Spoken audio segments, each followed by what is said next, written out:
Irreverent, entertaining, cool.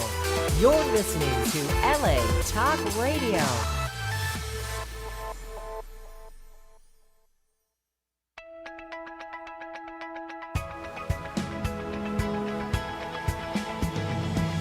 You're listening to On Air with Russell of Hotels, only on LA Talk Radio.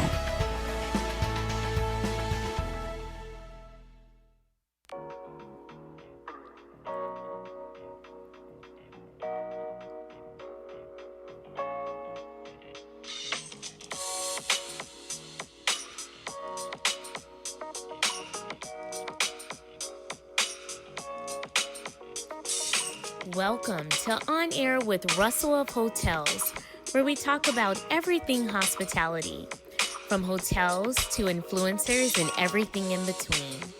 We will feature guest interviews with hospitality professionals who will share their experiences. Your host, Russell Edmond, has spent over 25 years in the hospitality industry, beginning his career with Marriott International in hotel operations, before moving into the sales arena and becoming a relationship-building director of sales and marketing. Russell then went to the other side as a hospitality entrepreneur. He now consults in the hotel and meeting space, which includes being the CEO of Russell of Hotels Group. Did I mention he was a veggie foodie? Yes, Russell is always looking for good non-meat eats.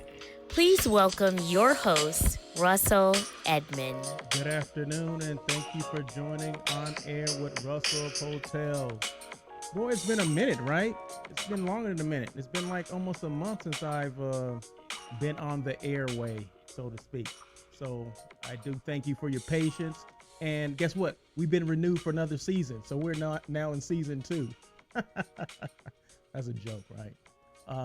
But anyway, I do thank everyone for the well wishes while I was gone on hiatus, and asking questions like when will I revive the show and all that stuff. But I've been traveling, so that's why I took the hiatus, because I was actually doing a lot of traveling, and I'll get into that stuff today. I don't have a guest today, so but that will resume next week, and then I've already got a couple people lined up, some good people too. So new season, new attitude, new Hospitality Unplugged. We're going to be saying more stuff. No, I'm just joking. Not more stuff, just the same, not the same stuff, but, we're Hospitality Unplugged, which means when it comes to the hospitality world, I can say what I want to say. But that doesn't mean, I always say this, just because you can doesn't mean you should. So I'm not going to say everything, but you know what I'm saying. We'll keep it interesting. So thank you again. I appreciate you guys joining me. Happy Labor Day to everyone. Hope you guys had a great day yesterday. I did much of nothing. Just kind of grilled a little bit. Nothing big, but at least grilled some veggies and some veggie dogs and regular stuff for regular people that don't eat what I eat. But back in the saddle and back in the studio today in Sherman Oaks, it's like 90. Must be like 94, 95 degrees here, which is, to me, is hot. Even though I come from Blythe, California, and it's hotter than what there, I don't like 90-degree weather. So there you go. So let's get started, right? Just want a quick shout out to some people, prayers to the people in the Bahamas as they, dealing with the Hurricane Dorian. I mean, I've seen pictures, the devastation and things like that. In fact, the hurricane's not even moving. It's like, I guess it is moving, but it's moving so slowly that it's just devastation. So I do, I have people that listen from the Bahamas, so I do, send out a shout out and prayers to the people there, and hopefully you guys get through that, and hopefully that the storm system goes through there faster than it's been going through. Shout out and prayers to my dad, who is having surgery today. So I visited him over the weekend, and always in good spirits. I mean, regardless of what what he faces, he's always in good spirits. So I do appreciate that, and with prayers to him as he goes through the surgery today. So I'll keep you guys posted on that. And shout out and prayers to a colleague, a girl that used to work for me. And we worked together, that kind of thing. Rosie Contreras. Now her last name is Sid, C-I-D, but I know her as Rosie Contreras. Okay, so that's when I work with at Sportsman's Lodge. So now she's recovering from surgery because she has cancer. Okay, now I'm not saying anything that the whole world doesn't know because she put it on social media. So I'm not one of those people that are gonna be blabbing stuff like that. But I do want to send her a shout out because she is somebody that has been in my corner, have always supported me as a not just as a my sales coordinator or catering coordinator, but she's been a friend. So I do appreciate her, and I want to make sure I send a shout out to her and tell her that I'm praying for her for a full recovery from that. She had a double mastectomy, and now she's going to go through chemo and radiation therapy coming soon. So she may have already started that, but like I said, I'm going off of the what she posted on social media. So I'll probably give her a call later today just to make sure I'm on point in what I'm saying. But I do, she's, like I said, she's somebody that's tough, and I know she will kick this, as well as everything else, because she's one of the few women that scares me. So I'm sure cancer is probably afraid of her as well. So Rosie, that's for you. All right. Industry news. I got a couple things here. And some of this stuff may be old because I was writing stuff from weeks ago. And of course, when I went on hiatus, of course, I didn't get a chance to say some of the stuff. So some of the stuff may be old, but you know what? So what? That's Hospitality Unplugged, right? I can say what I want to say, even if it's old stuff. So anyway, what are 8 food and beverage tips for healthier buffets? You ever gone? And I go to a lot of trade shows, a lot of meetings, things like that, planned meetings, things like that, right? And one thing, I always look at the food. I mean, what kind of food's on the buffet? Is it healthy? Could we do a little bit better? And, some people order what they order and, the masses eat it and that's fine. But, this is just a way, if you were looking for healthier options, what you can do, okay? It's 8 things. So number 1, offer smaller plates. Okay, you go to buffet and people have the big plates and they're just piling stuff on. But if you offer a smaller plate, guess what? They can only put so much on that one plate, right? And if they want to keep getting up and going back to the buffet, okay, that's fine. But, smaller plates means smaller portion size, and maybe they'll get filled up on, not going back so much. So that's one option. Number 2, pre-portion food in smaller sizes. Like say you have sandwiches, you can cut them in half, cut them in fourths or whatever. So you can cut desserts in half or in fourths or whatever. So you don't have to, you can present things a lot differently. I mean, it's the same amount of food that's there, but people, if something's cut in half, guess what? I'm going to take probably half of it, not take the whole thing, right? So at least that's how I would do it. Put fruits and veggies first. You'll notice on a buffet table, there's meat and the starches like potatoes and whatever are in the middle, and then the fruit and maybe somewhere else on another table or whatever. Well, if you put it up front, that's gonna, maybe more people will get more fruits and vegetables and maybe less of the heavier items like your meats and things like that. Just some options. Not the end all be all, but hey, I'm here to suggest things, okay? Feed the eyes. No boring chafing dishes. Create food sculptures. Put things in, like, carve out the fruit or vegetables or whatever, like say a watermelon. Okay, so you hull that out or take everything out. Maybe put rice in there or something like that. That's an example. Or elevate things. Because you go to a lot of buffets and they just have the chafing dishes. Now the chafing dishes is what the things are normally served in. They have the little what do you call it, the sterno under it or whatever to keep things warm. But if you do things a little different, maybe add a little height and things like that. They have so many different things now that can still keep things hot. They're actually a heating element, but they're decorative, so they look different. They may have different heights, and heights are different or good because it gets your eyes used to something else other than just the mundane. Oh, there's some chafing dishes with some food in it. What I mean? It just kind of breaks things up, give you more variety of what you're looking at. So it makes the buffet actually look a lot better and maybe flow a little better too. So that's another thing. Serve sauces on the side. So like instead of salad, would already, it's already has dressing on it. Let them put the dressing on it. They may not want as much as you put it, or the chef or the cooks that put on the lettuce or whatever it is. So serve sauces on the side. Offer diverse preparations. Don't serve just fried food. If it's chicken, maybe grilled chicken, maybe baked chicken, broiled. I don't know, maybe something like that. You don't always have to have fried food. You ever bake French fries? I don't fry French fries at home. I don't fry French fries. I bake them. Like sweet potato, I may throw, spray a little olive oil on them, but very seldom. I have never fried French fries at home. Like put grease or oil in there, and no. That, first of all, I don't like the smell, and guess what? I don't like to clean that stuff up. So there you go. I was about to say something else, but I'm sure my mom's listening, so I'm not going to say that. What else? Display nutritional content. Let people know what they're eating.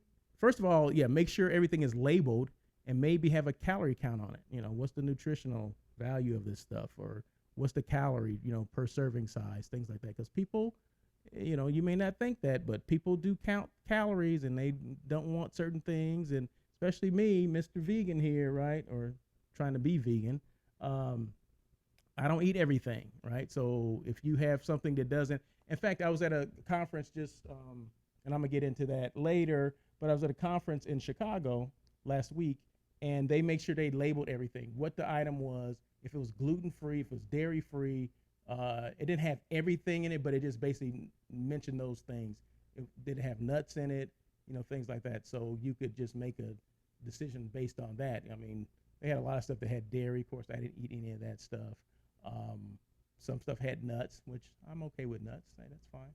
But yeah, so those are other options. So make sure you label everything, and promote healthy options, i.e. vegan stuff. It's okay to, offer those things to people, because you'd be surprised people would eat them. People will eat them. I remember I was at another conference, and they had, I think it was Beyond Meat burgers, like sliders, Beyond Meat sliders. And this was last year, right? So it wasn't as popular as it is now. Every restaurant now has them now. But it was like a Super Bowl party. It was last year's Super Bowl, and they had Beyond Meat sliders. And most people ate the Beyond Meat sliders rather than I think they had turkey sliders and beef sliders. But most of the people ate the Beyond Meat sliders. So have healthy options for people. If that's a vegetable crudité, if that's just fruit by itself, let people choose. And always for breakfast, this is my pet peeve here, hotel people or conference people or whatever, have some oatmeal in the morning. I mean, who puts a grand buffet out there and there's no oatmeal? That just, my goodness, that just ticks me off. But anyway, you can tell that, I love my oatmeal in the morning. So that's it. So that was the 8 ways to a healthier buffet. So that's for your food and beverage people, or for those foodies. Marriott's hidden fees. Now, did you guys hear about this? Now, this is, like I said, I'm dating myself now. So this is probably at least 4 weeks ago. Okay, this came out. And I'm sure this is still going on because it's, in some type of litigation and all this kind of stuff. Well, say you book your hotel. Let's just say you booked it online, right? You booked the hotel room online, and then you check out, and they have all these fees that you didn't know about. The website didn't say it. It never said it before you made your reservation. So you said, okay, I'm going to stay at this hotel. It's $150 a night, and with taxes is this, say $175. But when you check out, that price has gone up because they've added a resort fee, or sometimes they call it an urban fee. I don't know what that means. Hotels in the ghetto. I have no idea what urban is or where they get that from, but I'm sure somebody out there knows where that term came from. But we can go as high as $95.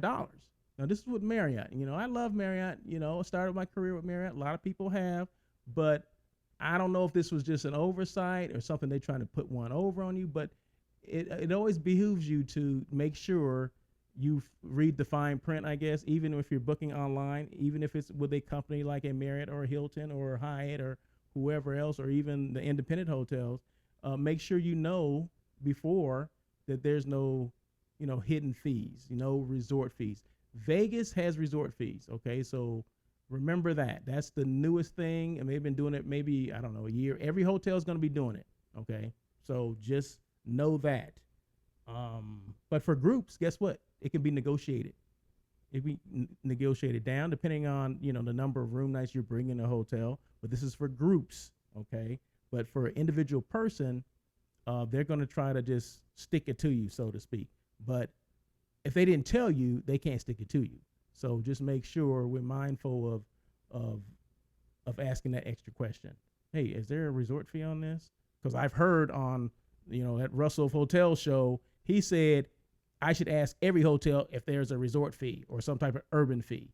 So yes, please use my name. That would be great. So just make sure we're mindful of that. And Marriott is actually being sued by the District of Columbia, DC. So these are the DC area hotels that kind of noticed that. I think it's like 30 hotels within that DC area that have filed a suit against Marriott. Marriott is actually based in DC, Bethesda, Maryland.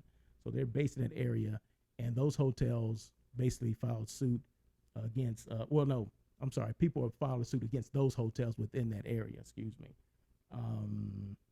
What else? Okay. This is a situation I came up against, right? And it just, one of those things that just kind of ticks me off, where say, okay, I'm a meeting planner or I do hotel site selection. So hotel site selection means I represent groups or companies and organizations that are looking for a destination for their meetings. It can be, a hotel, let's just say a hotel or a resort. Okay. So this person that I've known for years, right? And it's a destination that everybody knows, right? So I sent out an RFP, request for proposal, and it's for a meeting, small meeting. And I said, basically when you source it or send it out, you're basically asking them to send you a proposal, right? So I sent it, like, say I sent it on a Monday. So hopefully by Wednesday, Thursday, Thursday at the latest, I guess, I'll give them to a Friday, I would receive something back. Well, a week went by and I didn't receive anything. So I called this person and said, hey, I never got my my proposal from that request I sent to you. Oh, let me check with my assistant. Okay, this is sales manager checking with her assistant. That's fine. Okay, check with your assistant. And then go on to kind of make a long story short. The sales manager is not in control of anything, because she basically told me, well, she didn't feel like doing it. I mean, and I'm just basically paraphrasing this whole thing, because it was a bunch of hemming and hawing and giving excuses for her assistant not doing this. I mean, I'm like, well, at what point were you going to tell me that this was not going to happen? And why can't you as a sales manager, either you do it, or, I mean, that's her job to assist you, right? If she can't assist you, then you need to do it. I mean, that's what it comes down to. I mean, even as a director, me being a former director, I mean, if there was something that easy to do, just do it. Okay, gave me all kind of excuses of why it was not being done. So I'm hoping that, salespeople, we haven't gotten to getting to that point where we're just, we're not following up with our clients, i.e., a meeting planner or someone that does hotel site selection like myself. I mean, this is the first time I've had it this bad. I mean, I've had people that have they took their time, and I called to follow up. Like, oh, I made a mistake, or I got busy, whatever. That's fine. Okay. You can even email me and say, hey, sorry, we got a little busy, but we're going to get it by this day, blah, blah, blah, blah, blah, whatever. But for you not to send it out at all, and I have to call you and say what's happening, you give me every song and dance you can while your assistant can't do it instead of you just doing it, guess what? I'm not using that hotel, that's for sure. And if anyone was to call and ask me, I would tell you. I'm not going to tell you over the air, but if somebody was to call and ask me what hotel that was, I would definitely tell you, and to stay away from that hotel, because obviously if they can't return phone calls, or they can't even send an RFP, the hotel must not be doing that well, or maybe they're just that busy where they don't need any business. So either one thing or other. Either it's not going to be doing well soon because they're treating. I'm sure they're not just not treating me like this, but they have to be treating other people like that too. So please, meeting planners, whoever plans meetings, if you want to know, let me know, and I definitely will tell you. But I just won't tell you on air. So you can tell I'm kind of heated on that one, right? Kind of foaming at the mouth. So that's why I had to drink. And for people that can't see me, I'm drinking some water now because I'm kind of foaming at the mouth over that one. Excuse me. Scam alert. Now, this thing has been going on for a while, but I was at a hotel. I was being a task force general manager for 3 weeks. So not last week, but 3 weeks before last week, I was a task force general manager for a company. And I'll mention that in a couple minutes. But they had been getting phone calls from guests asking the front desk, did they call me to tell me to give me their credit card information over the phone? Okay, so this scam has been going on for a while, but you know how scam goes. They go in phases, right? So maybe a couple years ago it started, but then it went away, then it comes back, then it goes away. Well, guess what? It's back again. So at least at this hotel. So the desk clerk had asked me, a desk associate asked me, say, hey, have you ever heard of this scam? People are calling and they're asking, basically, the new phone systems, they're automated. You don't have to go through the front desk to get a room number. A lot of these systems, you can just dial. If you know the guest room number, you can just dial a number, right? So people are just calling in, going through the automated system, and just picking numbers. I mean, just 100. Okay, let me room 100. Okay, this hotel happened to have a room 100. So you're calling someone at 11 o'clock at night, and you're saying, this is, Bill at the front desk, and your credit card was declined. Could you, and I need to do this because I'm the night auditor, and, in order for me to do my work, I have to have your credit card number. So they're asking for you to give the credit card information over the phone, okay? And then they take it, and they do whatever they do with it, right? Well, that is the scam, right? So never give your credit card number over the phone anywhere, at the hotel or even outside the hotel. I mean, who's going to do that? So, I mean, that's something you can settle up at the front desk. You can go down to the front desk the next day and say, hey, did someone happen to call me about my credit card? And they say, no, we didn't call you. Well, that's the scam that's going on again. So like I said, it's one of those things that resurfaces every now and then. But I've heard this thing, I don't know, probably 5-10 years ago. So it has resurfaced again. So just be mindful of that. You should have everything paid up before you even walk away from the front desk. At least have a credit card on file and things like that. So hotels will not call you and say, can I have your credit card over the phone? Because guess what? Everything's so automated. They want to take it, and there's the machines that are connected to the computers. You just swipe it, and then it goes through. So very seldom do they take your credit card number anymore. So just so you know that. So for 3 weeks, I did a task force assignment. Now, task force is this particular hotel didn't have a general manager. For whatever reason, resignation or vacation or whatever, right? They can be gone for extended period of time, but they still need someone in that position. So, i.e. task force. Okay, so that's one of the things that I do as Russell of Hotels. I offer my services because I used to be a former general manager as well as a former director of sales and marketing. So in lull times, if I'm presented with an assignment, if I can do it, then I do it, right? So this one happened to be in Monterey, California. So it was with Broughton Hotels. So I thank Jim, who's the COO of Broughton Hotels. They have 15 hotels nationwide. Larry Broughton is the CEO. I think I've had him on blast before, and he's agreed to be on the show. So I can't say that he's still on blast, but I just have to mention his name. But anyway, so I did a 3-week GM assignment. So that was interesting. That was got me back in the saddle of thinking like a GM. It took me a couple of days, but it's a smaller hotel. So it's a 43 room hotel. It's called the De Anza Inn, it's a Best Western, but very nice. Not too far from the water. I mean, it's in walking distance of some things like the fairgrounds where they just had this big car show, and they have the Monterey Jazz Festival coming up too. So it's actually an ideal place to stay. But for a 43 room hotel, it was hopping. That place was busy. I mean, you check out 30 people, another 30 people are checking in. Now people will think like, oh, that's really nothing, right? Because, I'm a 1,000 room hotel, but yeah, but everybody is not checking in 1,000 people, right? I mean, there's 20 people that are checking people in, right? But for you to check in that amount of people and just turn over, and the average length of stay is like 1 day. You would think for Monterey, which is kind of a destination, you would think it would be at least 1.5, 2, 3 days. It was 1 day. So I guess what people do is they're on their way to San Francisco, because Monterey is, I think, within an hour or about an hour from San Francisco. So I think people are, and it's along the coast. So you can start Southern California and drive all the way up off the one freeway or PCH.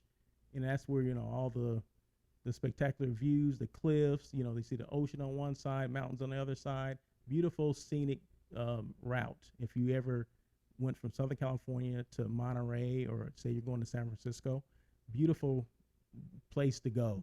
Excuse me. So I was there for 3 weeks. And one thing I got to do, once I, was done with my, working, there's a lot of restaurants. So I actually found several vegan places to eat. Found this Indian place that had like this secret vegan menu, right? It was great food. A vegan Mexican food in Monterey, right? Who would have thought? But it is there. So if you're looking for things, more likely you'll find them, right? And it wasn't too far away from the hotel. It was probably within 5-minute drive of the hotel. So it worked out. So that was one of the things that I've been doing for the last 3 weeks. Did you guys know that Interstate and Aimbridge merged?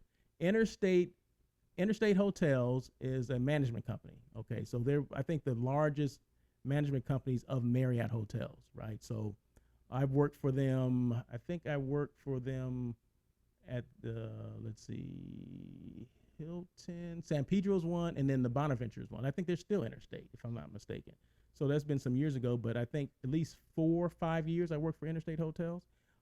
So like I said, they are the biggest management company. So they merged with Aimbridge, which is another management company. And I think Aimbridge and Evolution, I think they merged a couple years ago. I'm not sure who has. I think it must be Aimbridge is the one that took over. But I just say that they merged together, right? So Evolution used to be the old Tarsadia hotels, if you guys, if my memory serves me correct. So they're with Aimbridge. So Evolution and Aimbridge together, and then they merged with Interstate, which was the largest management company anyway. So a lot of hotels, excuse me, a lot of people think that because, the sign says, say, Marriott on the sign, that it's managed or owned by Marriott. Well, that's not always the case. Guess what? They can have a separate owner. I can own the hotel. Okay, so I own the Marriott on Sherman Oaks Boulevard. I'm just using that. There's no Marriott on Sherman Oaks Boulevard. I'm just using that as an example. I could be the owner, but I have someone else, a third party, manage the hotel for me. So the employees and everything are their employees. They're not my employees. They're their employees. I just, hired the management company to do it. And of course, they get a fee, based on your total revenue or something like that. It can be 3%, maybe it can be more if you have food and beverage operations and things like that. So you can actually hire like an Interstate Hotels to manage my hotel, because I don't, that's not my thing. I can own it, and they'll, make sure that I get my my cut after they've taken the management fees and everything else. If there is a profit, I get that.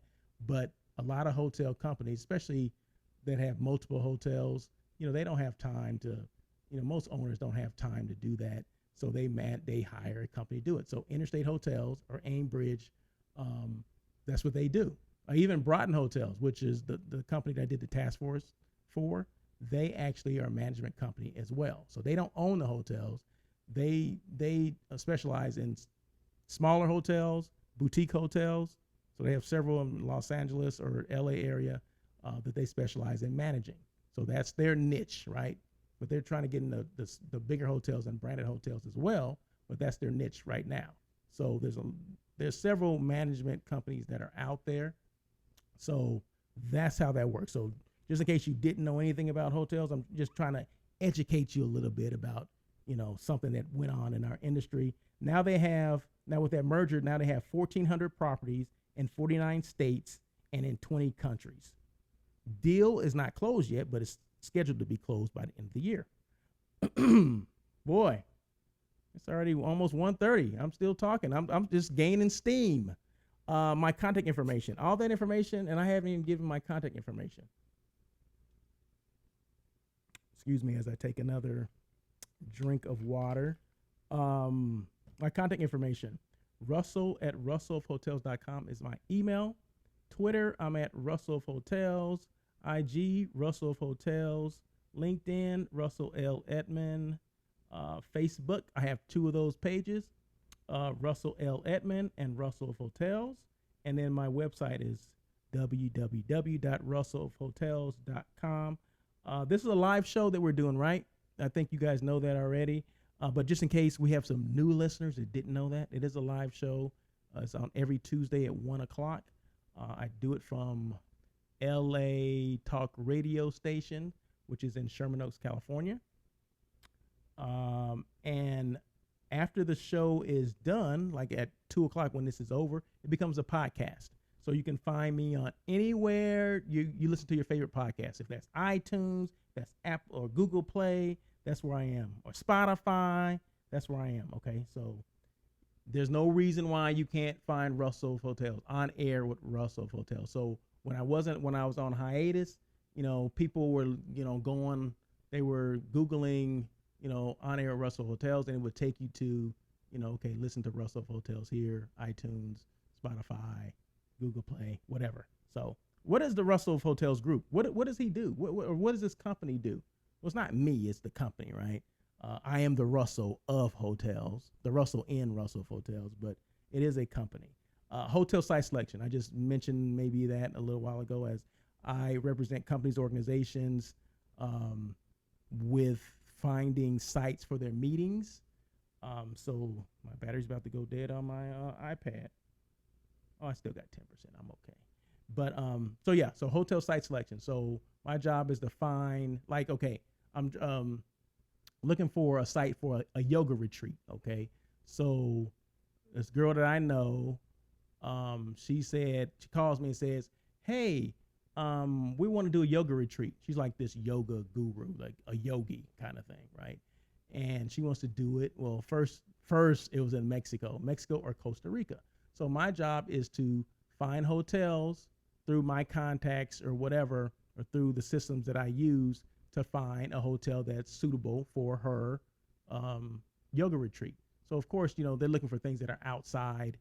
They want to do yoga like by the beach or something like that. So it's like 40 people, right? And I think they're not bringing their kids or anything like that. So that's important, right? Are they bringing kids with them? They are looking for all inclusive. Those are questions that you ask. What are the dates? Are your dates flexible? Always make sure your dates are flexible, okay? Because say that you wanted to come the week before, and the rate is $200, but maybe that next week, if you're flexible, was only $100. Just using that as an example, but that does happen, right?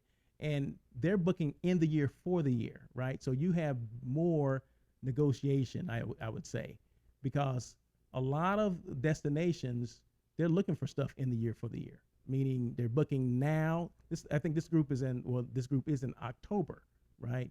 So anything that's going to be booked in this year for this year, a salesperson, they're like I was foaming at the mouth a little while ago. They'll be foaming at the mouth. Oh, it's in the year for the year. Oh, this is great. Because guess what? They're bonused on stuff that's happening this year. So this is something they can, oh, this is great. Okay.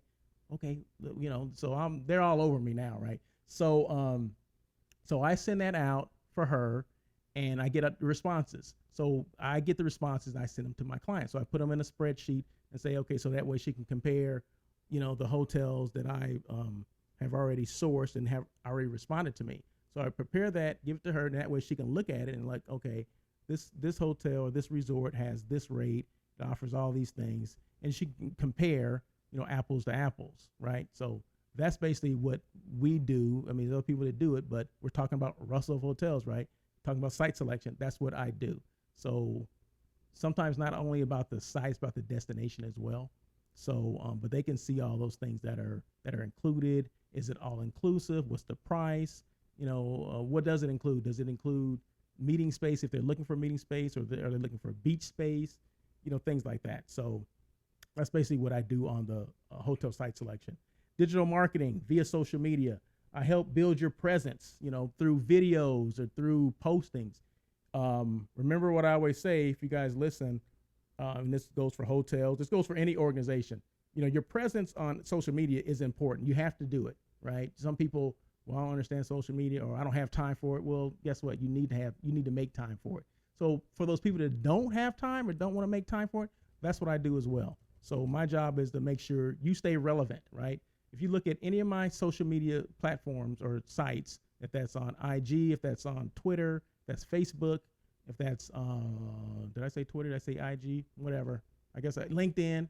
I mean, I post probably several times a week, if not almost daily. Sometimes I post daily, depends on what's going on. Like the last several weeks, I was posting every day, several times a day, because I was coming against different things. I was experiencing different things. If that's food, if that's the hotel. When I was in Chicago, we went to events all the time. So I was posting pictures of the skyline. We did a boat cruise. We did architectural boat cruise, which is great because especially if you love architecture in Chicago, right? Who doesn't? Or New York or whatever, but this happened to be in Chicago, right? So you're doing a boat, a river cruise on the Chicago River. It's going from one point to the next and all these different other arteries so you can get better views of the buildings. So those things I posted. I posted that. We had a couple nights out at Spin, which is a ping pong place. We did that, and then we had 3 other hotels that were part of the conference. So it was the Intercontinental Hotel in Chicago. It was the Lowe's Chicago, the Marriott. Am I missing? The Marriott Chicago and the Sheraton in Chicago. So those were the hotels that were involved. I'm sorry. But that was M&I forums that I attended. So anyway, I'm getting off of what I was saying. So digital marketing, social media. So I was saying that I post things, it can be on a daily basis, but at least 3 times a week, that's what you want to post. Like I said, you just want to make sure that you're relevant, you stay relevant, and you have fresh things that you're posting. Hotel Task Force. I talk about Hotel Task Force. That's another thing that I do. I can't do it all the time because, I am busy doing meetings and things like that. But if there's a time where, I have availability to do that, yes, I definitely do that. So I GM as well as Director of Sales and Marketing. So for hotels that, like I said, they lost their GM or lost their Director of Sales and Marketing, and they need it for a temporary amount of time. So there's actually an expiration date. That's why I kind of like it, because I know on this date, unless they extend it, I know on this date that, that's going to be it, and then I'm going to go somewhere else. Or I can go back home. Business development. Now, this is something that's coming up. Hopefully in the next couple of weeks, I have a little bit more to talk about, but there's going to be something else that Russell Hotels is going to offer under the umbrella of Russell Hotels, and it's going to be in the form of business development, but I'll tell you what that's going to be at a later date. And then I'm a radio show host where I interview today's hospitality professionals, which I'm going to be doing starting next week. And guess who? Well, he has to agree, but Sam Thompson and Matt Diamond with Sync Meeting Management, supposed to interview them, maybe their whole team. They're a meeting management company, so they do a little different than I do. They do the same thing that I do as far as sourcing and things like that, but I think their meat and potatoes are planning meetings, okay? So I don't plan meetings, right? I'll find the site for you, but if the client needs a little bit more than that, with somebody managing their meeting or their conference, I call Sam or Matt and say, hey, I have this group that they're going to Mexico. It's a yoga retreat, and they need someone to manage their meeting or their retreat. And they will say, okay, well, this is our fee, blah, blah, blah, blah. And then we go from there. So hopefully I get them. I'm doing IMEX, which is a huge trade show next week in Vegas. Hopefully I get a chance to interview them. Sam and I had talked about this briefly already, and they're ready. He was on blast, right? So they're getting off a blast, and they want to do this. So this is going to be good. Then in another couple weeks, Sarah Dandashi, she goes by the name Ask a Concierge. Okay, it's Sarah Dandashi. That's her name, but on Twitter and Instagram, it's Ask a Concierge. She's actually the head concierge. I think she's a concierge at the London Hotel in West Hollywood. Okay, now I've known her for a couple years. I see her posting. She has like 50,000 followers on Instagram. Okay, so she travels around the world. She's here in LA. She's partial to LA, of course. I mean, because she does a lot of things in LA. So she's the one to call. Like, say you need some help. You get know it's hard to get tickets and things like that. Call Sarah or ask a concierge. She'll be able to assist you. So I'm going to have her on the show. She's already agreed. I think it's October 1st. So make sure you guys listen on October 1st because she has a lot of good information.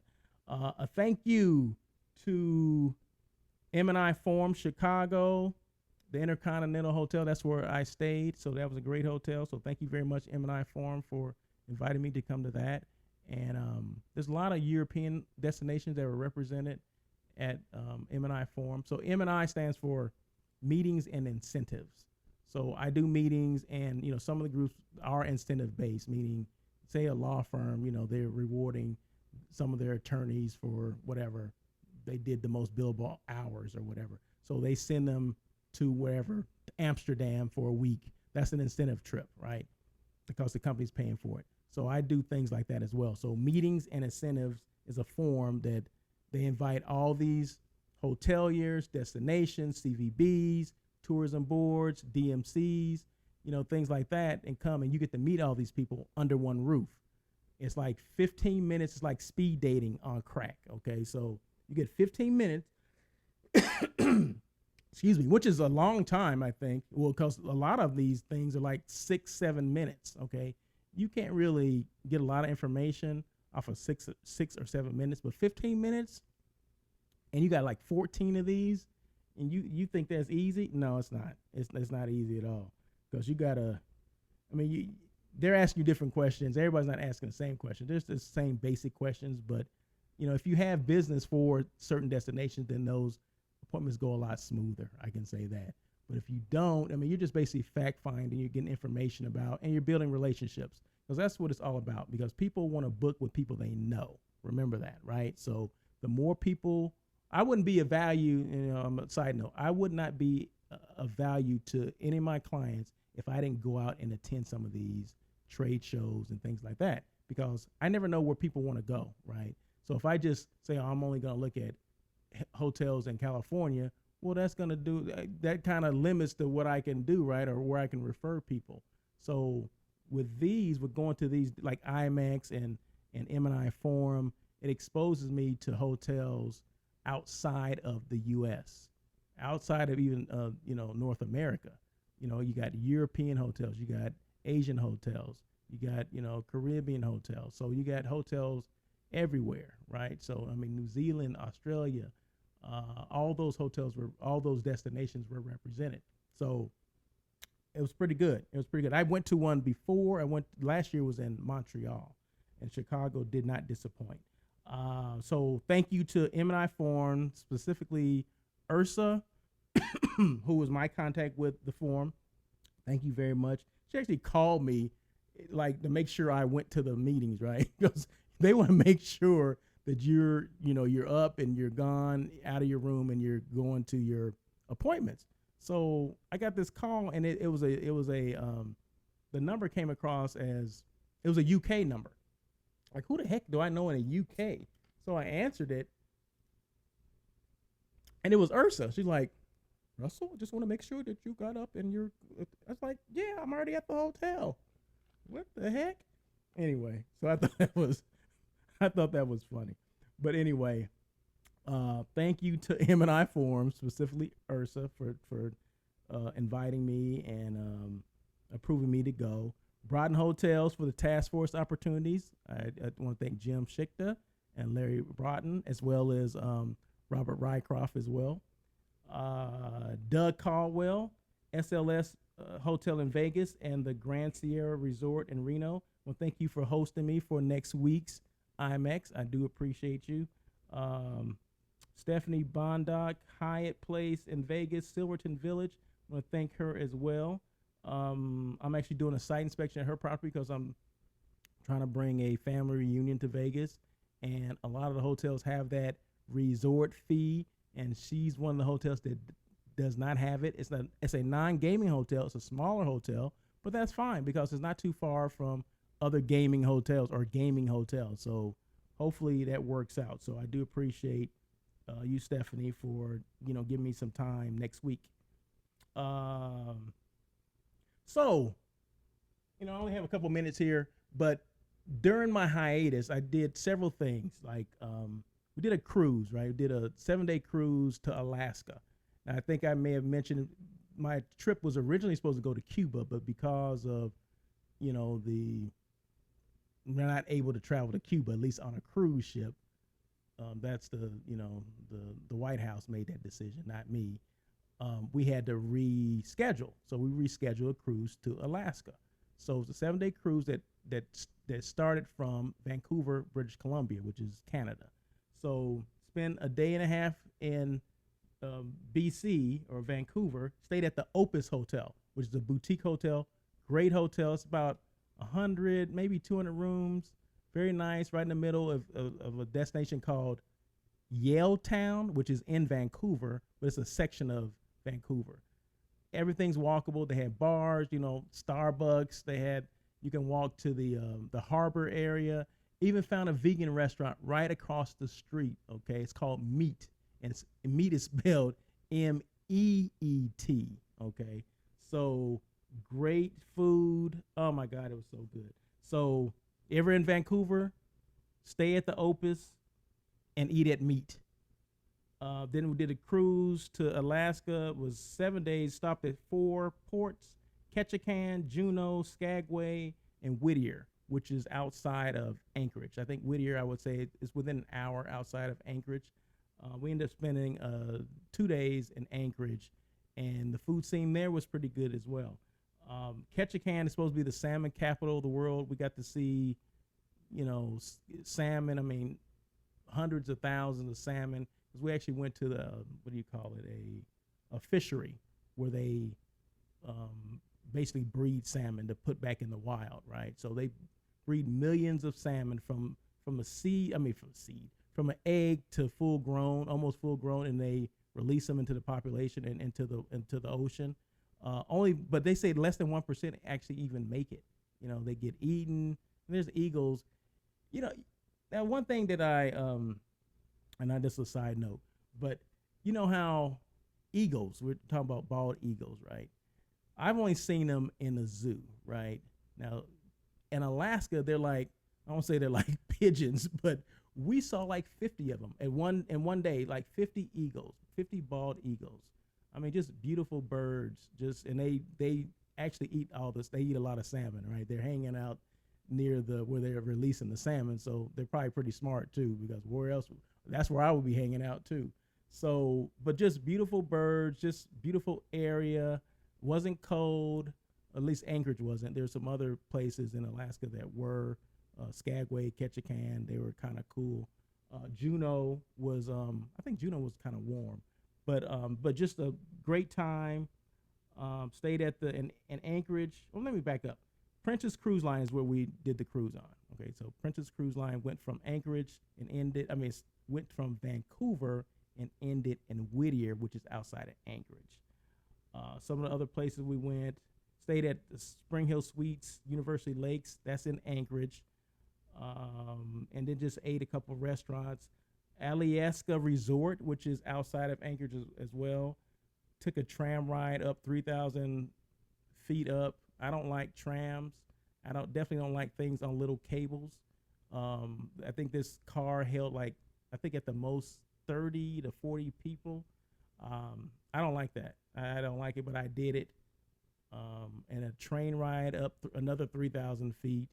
I don't like that either. I don't like looking at drop-off points. Like you're looking over the ledge and you can't see the train anymore. You can't even see the track. You can just see the drop-off point. Like praying that please make it across this wooden bridge. You know what I mean? So we had the option to either do the train. It goes up 3,000 feet and then down and starts and ends where you started, or you can take the train up and then take a bus back. And guess which one I opted for? To take the bus back, because I didn't want to do the train round trip. That would not have been good. I probably wouldn't even be here talking. I'd be locked up somewhere crazy because I don't, like I said, I don't like that. I don't even like roller coasters. I'm not a roller coaster kind of person. If I go to like Magic Mountain or anything like that, I'm probably there just to eat or hold somebody's purse or something like that, because I'm not getting on any rides. So just so you know that. So those are things that we did for the last 3 weeks or last month that kind of prohibited me from doing this. So I did the 7-day cruise, came back, did the 3-week assignment, task force assignment in Monterey, then did 4 days in Chicago. That was the M&I Forum. So those are things that I did. And so just been kind of busy working on some new things. I'll be sharing with those at a later date. But that's it. I mean, I just wanted to, I missed the show. Someone had asked me, do you miss doing the show? And I'm like, yeah, I do miss doing the show. So, I mean, I sound a little rusty today because I've been off for a while, but I'll get back to it. So don't give up on me yet. So I want to thank everybody for taking time out of a busy schedule to listen to On Air with Russell of Hotels. Hopefully you get a better understanding of what Russell of Hotels does, what he's all about. And you can always ask questions. I gave you my contact information.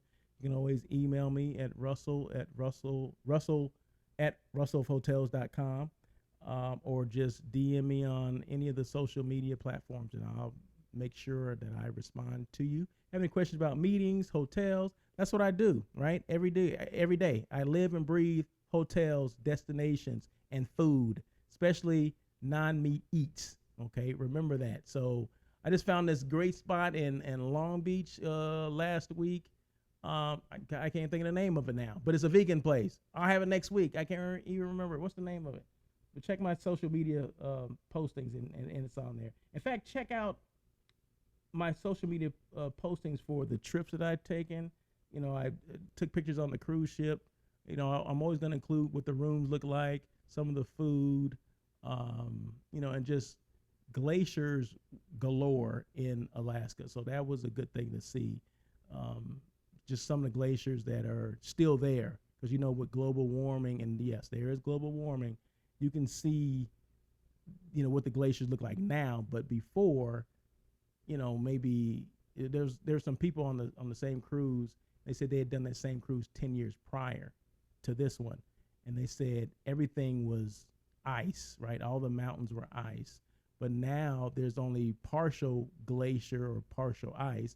And then some of the mountains are just regular, forest or whatever. Or you can actually see the real rock or things like that. So it is, some of the glaciers are melting. So if you ever get an opportunity to go to Canada, if you ever get an opportunity to go to Canada too, go there. But if you ever get an opportunity to go to Alaska to see the glaciers, it is something to see, right? And who knows, 10 years from now, we may not even have those, but we'll see. But I didn't realize they say a lot of our water sources come from glaciers. Like 70% of our water comes from glaciers.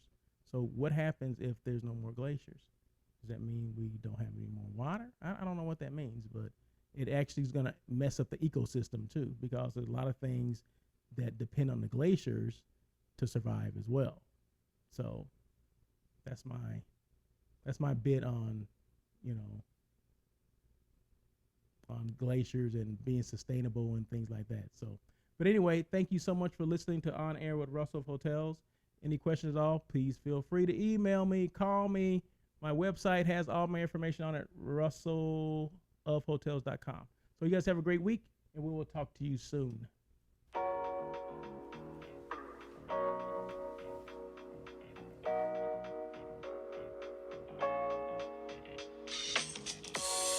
Thank you for joining On Air with Russell of Hotels. Please tune in every Tuesday at 1 p.m. as we talk to other hospitality professionals. Your feedback is important. Email Russell at russellofhotels.com with any questions or suggestions. Until next time, try not to be a person of success, rather become a person of value.